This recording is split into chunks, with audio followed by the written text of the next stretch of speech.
Welcome back to this session. Good morning to all of you. How are you? I hope you all are happy.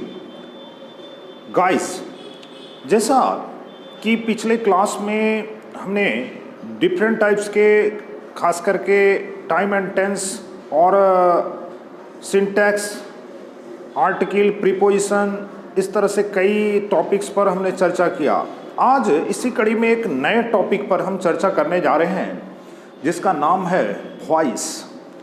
Either voice, सबसे पहली बात है कि इसको जानेंगे तो कोई भी जैसे स्टेटमेंट कहने के तरीके, जैसे कि मान लो सेम सेंस में हम इसी को एक इसके जो फॉर्म होते हैं उनको ही हम अदर वे में किस प्रकार से एक्सप्रेस कर सकते हैं, तो इसी को वॉइस कहा जाता है। अर्थात जो बोलने के तरीके। तो सबसे पहले वॉइस में टाइप्स पर भी चर्चा करेंगे। तो टाइप्स होते कितने प्रकार के हैं, तो मेनली एक्टिव टू पैसिव, यानी कि वॉइस को डायरेक्ट आपको अगर इस तरह से दिया जाता है कि convert active to passive, it means कि वो आपका वॉइस है।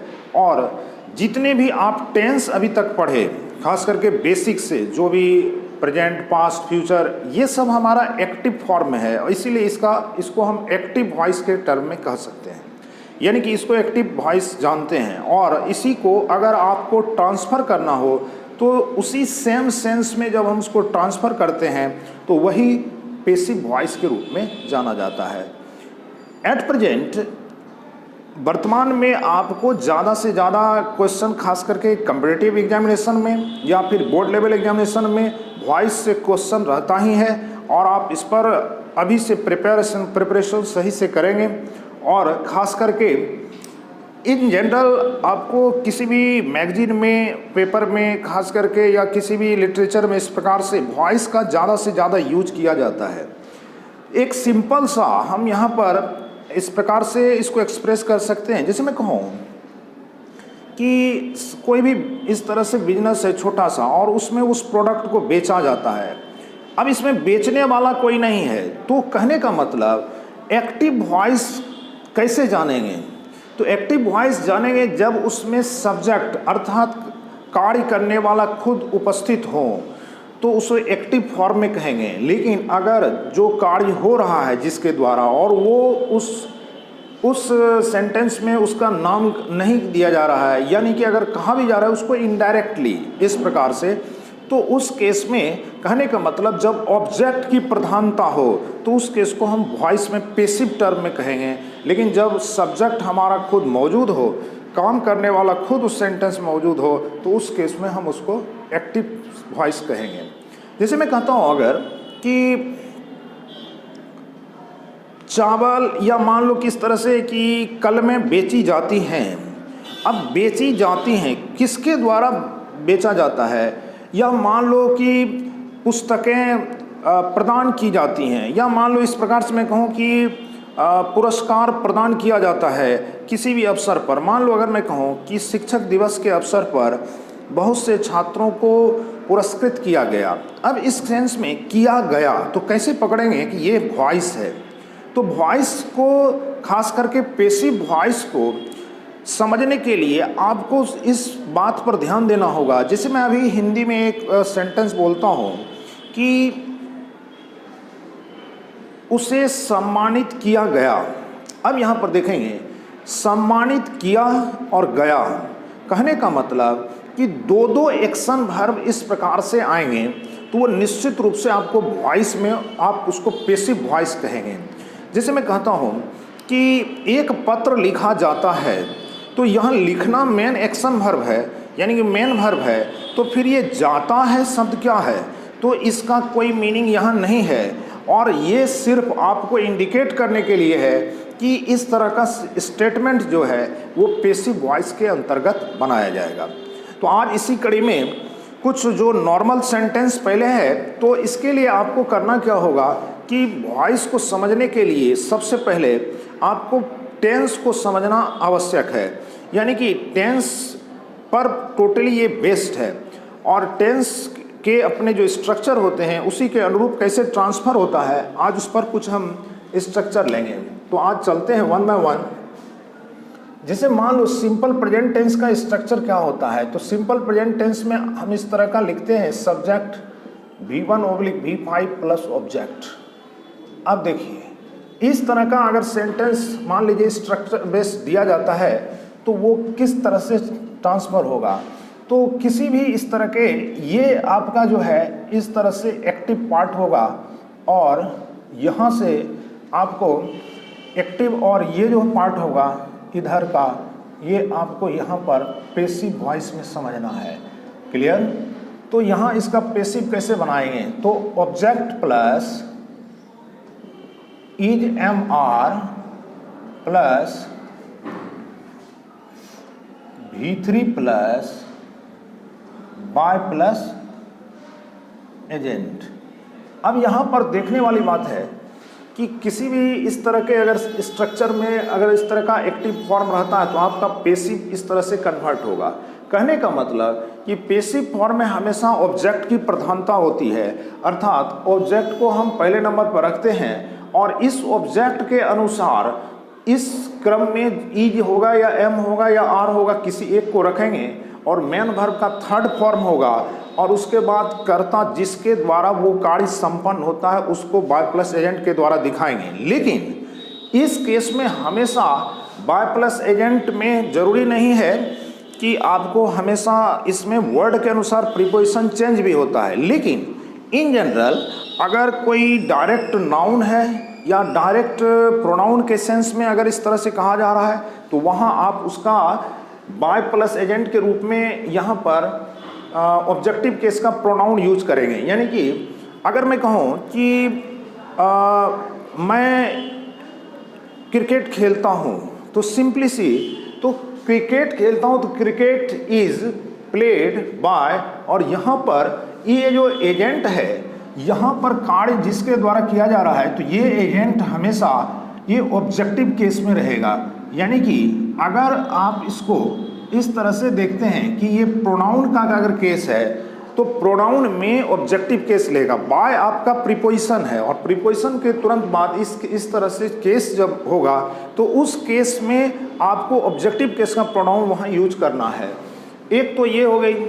दूसरी बात ये है कि इस तरह के आपको मान लीजिए कि सेंटेंस का स्ट्रक्चर अब चेंज होगा तो इसमें आप माइंड में कैसे रखेंगे ताकि आप आसानी से बना सकें।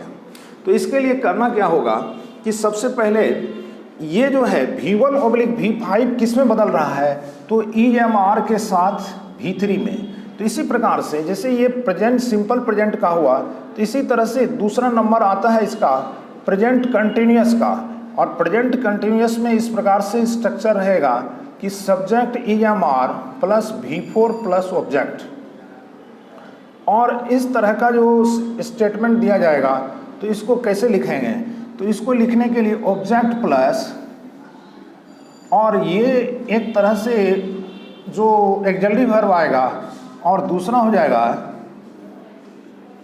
अगर कंटिन्यूअस फॉर्म है तो उसमें बीइंग के साथ V3 आएगा और तब आप बाय प्लस एजेंट का प्रयोग करेंगे। क्लियर? अब इस तरह के स्टेटमेंट में देखेंगे कि जैसे मैं कहता हूँ कि इसके कुछ एग्जाम्पल भी लेंगे कि जैसे कहता हूँ कि ही इज प्लेइंग क्रिकेट, तो उस केस में क्या हो जाएगा, तो इस केस में cricket is being played by him.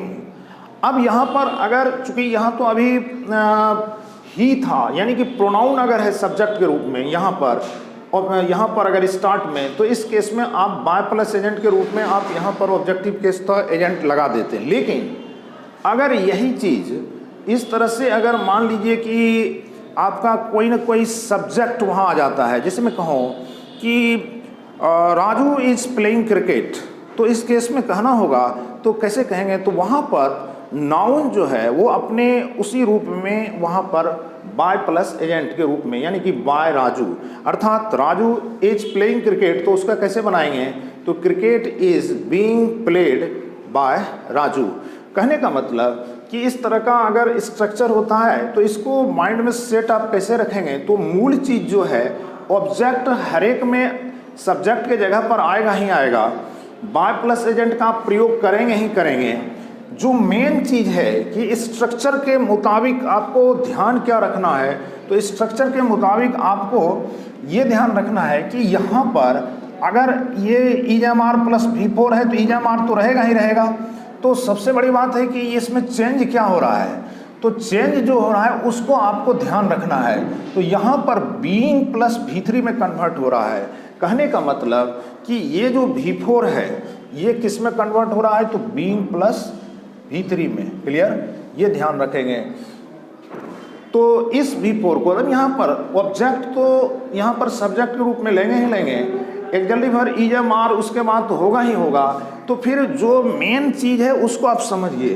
तो यहाँ V4 है तो ये किस में कन्वर्ट हो रहा है, बीइंग प्लस V3 में। तो इसी तरह से मान लीजिए कि अगर यहाँ पर नेक्स्ट आता है आपका प्रेजेंट परफेक्ट, तो प्रेजेंट परफेक्ट की कैटेगरी में subject has have plus V3 plus object. अगर इस तरह का मान लीजिए दिया रहता है तो आप इसको कैसे लिखेंगे, तो इस केस में भी ध्यान से आप इसको देखेंगे कि किस तरह से चेंज होता है। तो ऑब्जेक्ट अपने जगह पर ही रहेगा, तो मेन जो है बदलने वाला वो क्या है, तो हैज हैव किस में चेंज हो रहा है, तो हैज हैव आपका हैज बीन या हैव बीन में। तो यहाँ पर ये जो है आपका हैज बीन हैज हैव बदल जाएगा आपका, ये चीज़ जो है ये हैज बीन एक प्रकार से देखा जाए तो has oblique have plus been. Clear, plus जैसे इस तरह से अगर सेंटेंस रहता है कि I have written a letter, तो a letter has been written. Clear, और फिर यहाँ पर बाय प्लस एजेंट। क्लियर, तो इस क्रम में आपको ये ध्यान रखना होगा कि ये जो चेंज हो रहा है, तो चेंज जो हो रहा है उस क्रम को हैज हैव यानी V3 तो सब में रहना ही रहना है। तो इसमें आपको ये देखना है कि ऑब्जेक्ट को हम सब्जेक्ट की जगह पर रखते हैं और बाय प्लस एजेंट का प्रयोग तो हमको करना ही है। तो मेन चीज़ इसमें क्या रह जाता है, तो मेन चीज़ आपका जो है ये जो ऑक्सिलरी वर्ब के जो क्रम है खास करके V3 सब में यूज किया जाएगा।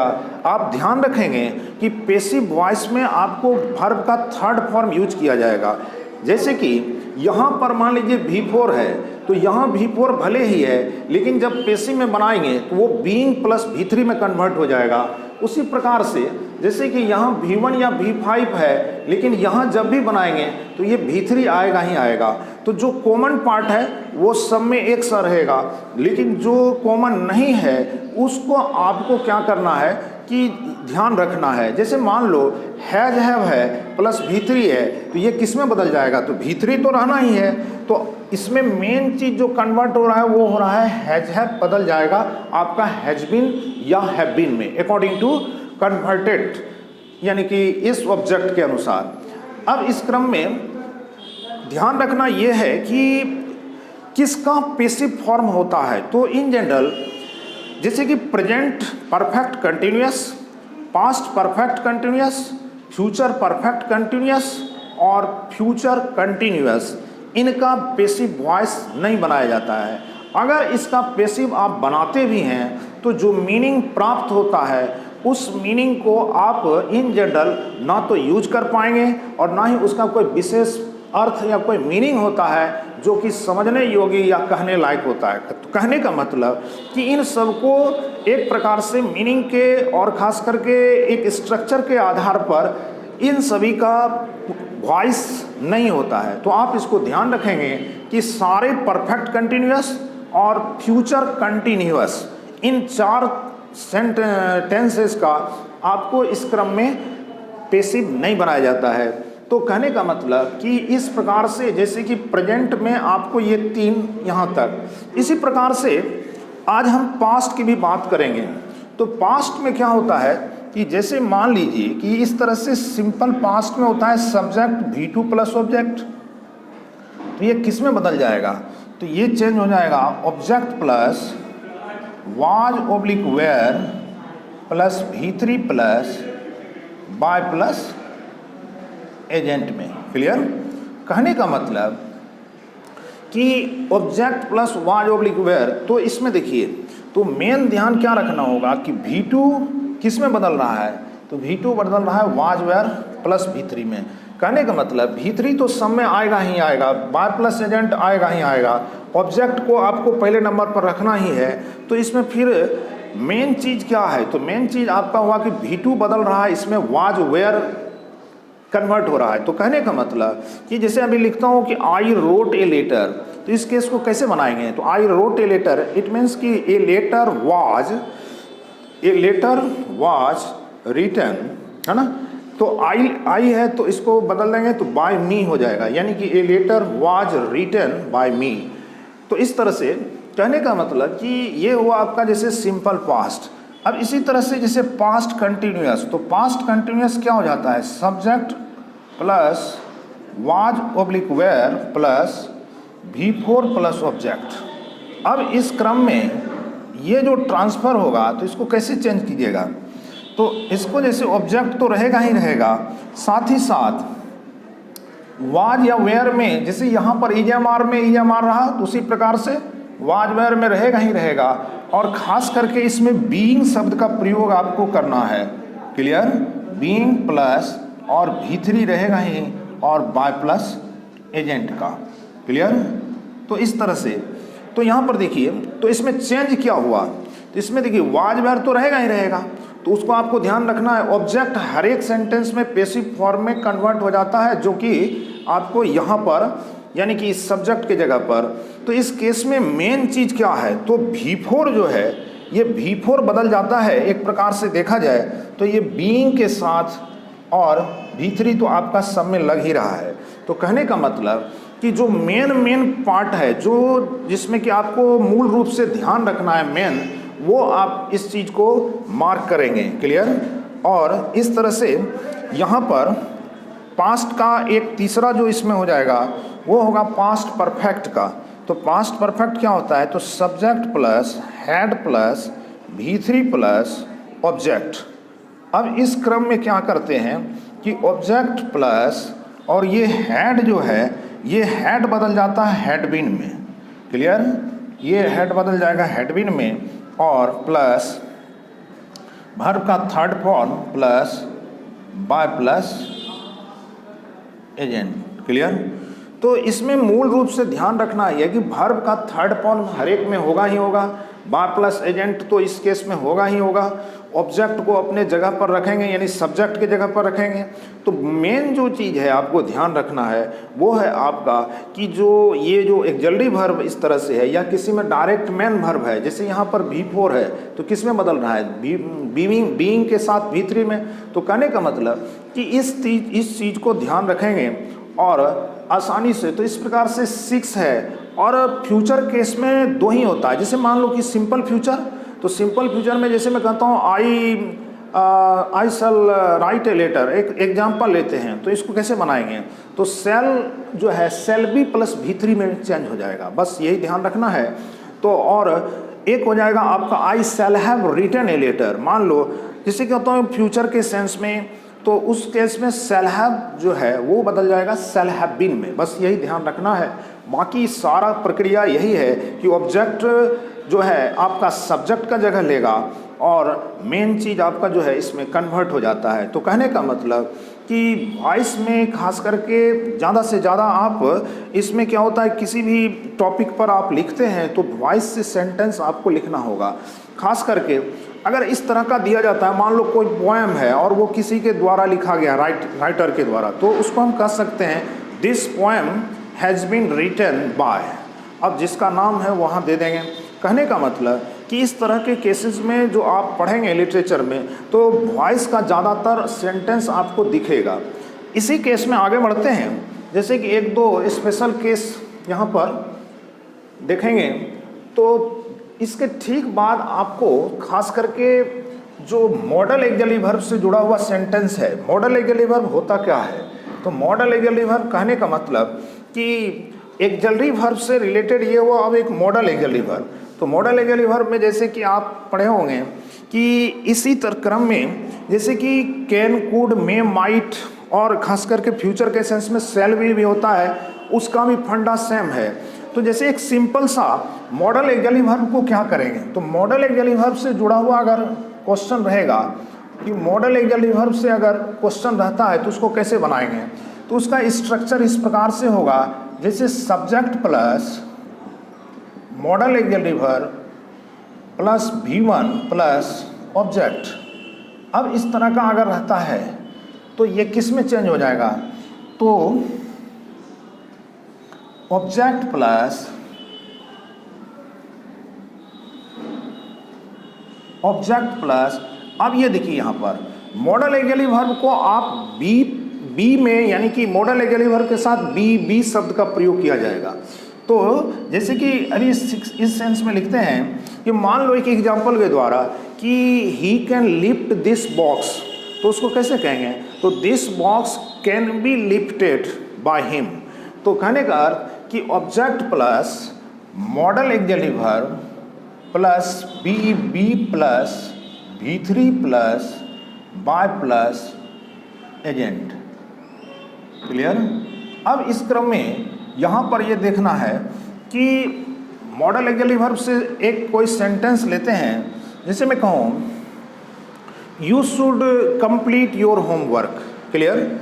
यानी कि अगर इस तरह का सेंटेंस लेते हैं कि you should complete your homework. Clear. आपको या तुम्हें अपना गृह कार्य पूरा करना चाहिए। अब देखो जी, यहाँ पर योर दिया भी रहेगा नहीं भी रहेगा, अगर देगा तो इसको कंप्लीट को उठाएंगे, या इन जनरल पहले इस चीज़ को अगर देखा जाए कि कोई पर्टिकुलर अगर ले लेते हैं तो पर्टिकुलर के सेंस में क्या होगा, दिस होमवर्क।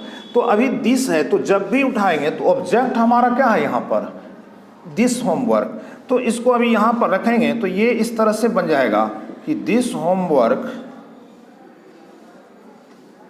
अब यहाँ पर देखिए this homework should be, this homework should be this homework should be. अब यहाँ कंप्लीट है तो वर्ब का थर्ड फॉर्म ले रहे हैं तो कंप्लीटेड।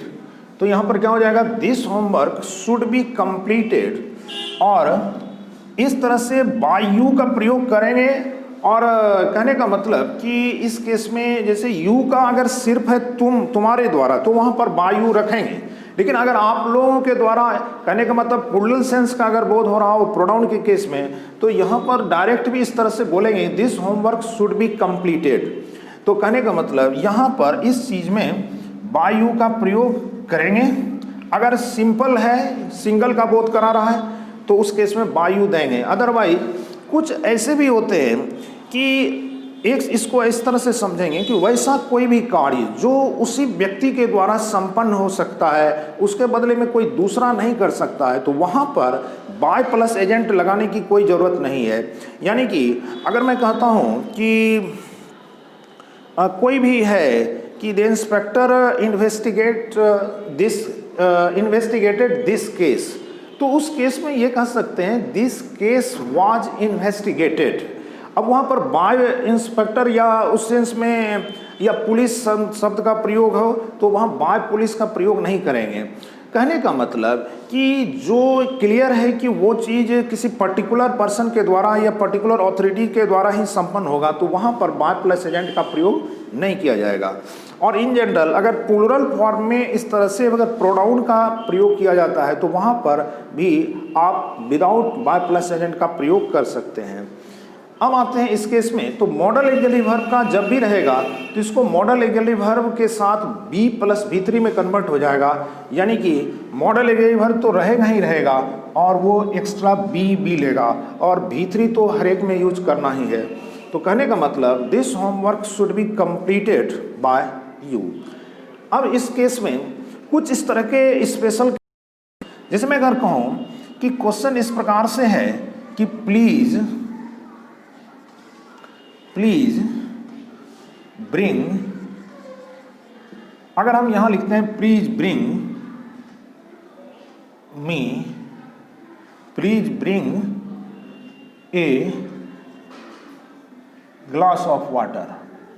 अब देखिए यहां पर अगर ये चीज लगा हुआ है कि प्लीज शब्द लगा है या काइंडली शब्द लगा हुआ है या तो लास्ट में या फर्स्ट प्लेस पर, तो इस केस में आप इसको रिक्वेस्ट बेस्ड के टर्म में बनाएंगे, यानी कि आप इसको डायरेक्ट इस तरह से लिखते हैं कि यू आर रिक्वेस्टेड टू, और ये प्लीज हट जाएगा, यानी इस प्लीज के बदले में आप यहां तक लिख सकते हैं कि यू आर रिक्वेस्टेड टू। अब जो है जैसे bring a glass of water, generally इस प्रकार से, तो वहां पर इस चीज को डायरेक्ट जोड़ देंगे, यानी कि to bring A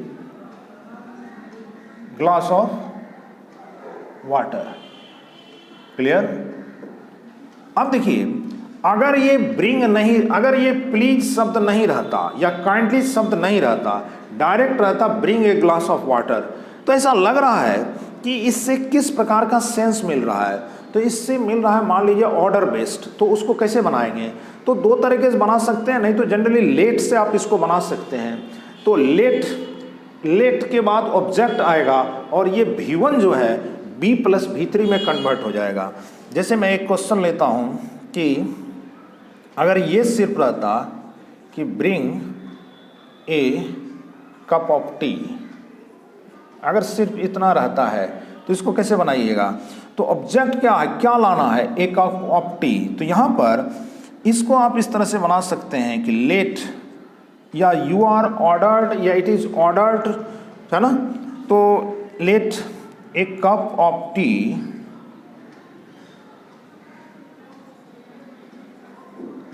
B brought, let a cup of tea be brought. Clear? यानी कि लेट से इसको बनाएंगे तो ऑब्जेक्ट आएगा और ये ब्रिंग जो है V1 ये बदल जाएगा B प्लस V3 में। क्लियर? तो इस तरह से आप इसको, इस तरह का सेंटेंस रहेगा तो ऑर्डर बेस्ड। दूसरा होता है अगर एडवाइस बेस्ड इस तरह से रहेगा, जैसे मैं कहूँ कि क्वेश्चन है कि हेल्प द पुअर, इस तरह से अगर सेंटेंस दिया जाए कि गरीब लोगों की मदद करें, तो ये एक प्रकार से ऑर्डर कोई दे नहीं सकता है, रिक्वेस्ट बेस्ड है नहीं, क्योंकि इसमें कहीं रिक्वेस्ट या ऑर्डर का जिक्र नहीं है। तो इस तरह के सेंटेंस को आप किस में रखेंगे? एक प्रकार से सलाह, एडवाइस एक प्रकार से है, यानी कि सुझाव के स्तर में कह सकते हैं, एडवाइस कह सकते हैं, यानी कि इसको कोई ऑर्डर नहीं कर सकता ऐसे सेंटेंस को। तो इस प्रकार के सेंटेंस को कैसे बनाइएगा? तो इस प्रकार के सेंटेंस को बनाने के लिए आप क्या करेंगे कि ये ऑब्जेक्ट को पहले ले आएंगे, तो यहाँ पर द पुअर और ये शुड बी का प्रयोग किया जाएगा। ठीक है?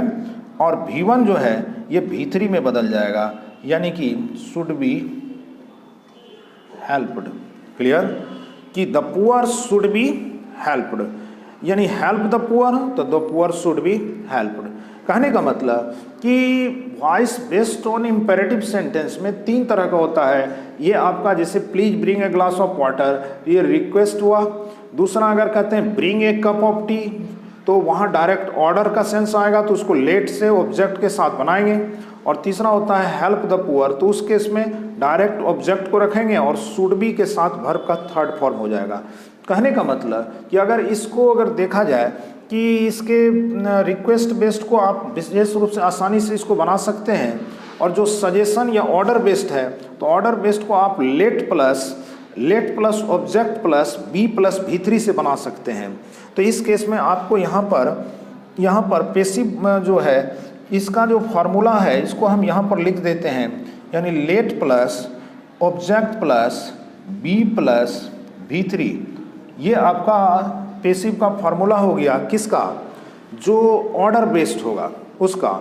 और अगर इसमें सजेशन वाला है तो सजेशन वाले को आप इस प्रकार से लिखिएगा कि इसका फार्मूला, ये मान लो एक्टिव फॉर्म है और इसका पेसिव आप बना रहे हो, तो पेसिव जब भी बनाएंगे तो यहाँ पर क्या करेंगे आप कि यहाँ पर ऑब्जेक्ट का प्रयोग करेंगे और शुड बी का प्रयोग अपने तरफ से यहाँ पर करेंगे और वर्ब का थर्ड फॉर्म हो जाएगा। यही है। तो मैं समझता हूँ कि आज के क्लास में इतना कुछ आप अगर इसको पहले समझते हैं, नेक्स्ट क्लास में हम कुछ स्पेशल रूल्स के साथ पुनः नेक्स्ट क्लास जारी करेंगे। तो आज के क्लास में इतना ही। मैं समझता हूँ अगर इसको आप समझ जाते हैं तो इसको आसानी से, खास करके स्पोकन में भी और रिटन में भी, और कोई भी अगर फैक्ट्स है तो उसको समझने में भी आपको आसानी होगी। क्योंकि किसी भी लिटरेचर में, चाहे वो पेपर मैगजीन्स की कोई इस तरह से इंग्लिश में वर्सन दिया गया हो, तो इस केस में ज़्यादा से ज़्यादा पैसिव सेंटेंस यूज किया जाता है जिसे आप आसानी से समझ सकते हैं।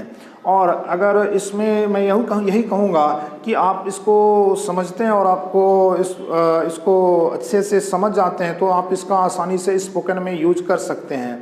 तो आज के लिए इतना ही। बस यही कहूँगा कि अगर वीडियो आपको अच्छा लगे तो इसको आप ज़्यादा से ज़्यादा लाइक करें और शेयर भी करें, ताकि उन लोगों तक भी मैसेज पहुँचे जो खास करके घर बैठे इस तरह से ऑनलाइन क्लास करना चाह रहे हों। नेक्स्ट क्लास के लिए नेक्स्ट हम देखते हैं। तो आज के लिए इतना ही। So thank you very much.